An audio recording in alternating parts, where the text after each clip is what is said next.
ശ്രീമതി നിഷ, ഈ സുരേഷ് കുമാറിന്റെ വിശ്വാസം കഴിഞ്ഞ പഞ്ചായത്ത് തെരഞ്ഞെടുപ്പിൽ തോറ്റപ്പോഴും ഇവർ പറഞ്ഞു ഞങ്ങൾ തിരുത്തി മുന്നേറും, ലോക്സഭാ തെരഞ്ഞെടുപ്പിൽ തോറ്റപ്പോഴും തിരുത്തി മുന്നേറും എന്ന് പറഞ്ഞു, ഉപതെരഞ്ഞെടുപ്പിൽ തോറ്റപ്പോഴും തിരുത്തി മുന്നേറും എന്ന് പറഞ്ഞു. ഞങ്ങൾ ഒരു കാര്യം ഇപ്പോഴും പറയാം, CPM പോലെ ഉള്ള രാഷ്ട്രീയ പ്രസ്ഥാനങ്ങൾ കേരളത്തിൽ അസ്തമിച്ചു പോകാൻ പാടില്ല എന്നുള്ള അഭിപ്രായമുണ്ട്. ഈ മാതിരി തെമ്മാടിത്തരവും തിണ്ണമെടുക്കും കാണിച്ചിട്ടല്ല ഇവർ നിലനിൽക്കേണ്ടത്. സ്വാഭാവികം. തെമ്മാടിത്തരം എന്ന വാക്കിനെ നിഷ അംഗീകരിക്കുന്നുണ്ടല്ലോ അല്ലേ? ഞാൻ തുടങ്ങിയല്ലോ ഞാൻ പറയുന്നത് തെറ്റുണ്ടേ? നിഷ തെമ്മാടിത്തരം എന്ന വാക്കിനെ അംഗീകരിക്കുന്നുണ്ടല്ലോ അല്ലേ? ഞാൻ പറഞ്ഞു പോകുന്നില്ല എന്തെങ്കിലും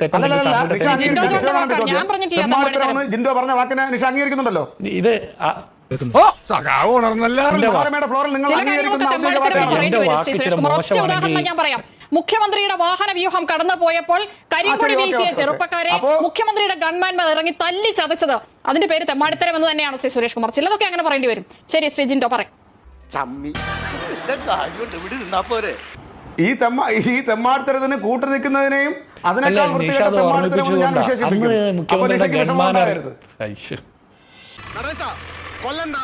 ഇപ്പോ ഈ മനോരമ ന്യൂസിന്റെ സ്ക്രീനിൽ കാണുന്ന ദൃശ്യങ്ങളെയാണ്, മനോരമ ന്യൂസിന്റെ ദൃശ്യങ്ങൾ കാണുന്ന ഈ ദൃശ്യങ്ങളുണ്ടല്ലോ, ഈ കുട്ടികളെ ഗൺമാൻമാർ ഇറങ്ങി അവർക്ക് ഇല്ലാത്ത അധികാരം ഉപയോഗിച്ച് ലാത്തി കൊണ്ട് തല്ലി ചതച്ചത്, സമരം ചെയ്തതിന്, പ്രതിഷേധിച്ചതിന് ആ അസഹിഷ്ണുതയുണ്ടല്ലോ, ഇടതുപക്ഷം എന്ന പേരിന് പോലും ചേരാത്ത ആ അസഹിഷ്ണുത, അതിനെയൊക്കെ തെമ്മാടിത്തരം എന്ന് തന്നെ പറയാൻ കഴിയുള്ളൂ. ശ്രീ സുരേഷ് കുമാർ, ദയവായി അങ്ങ് ക്ഷമിക്കണം. ജിൻഡോ പറയാം.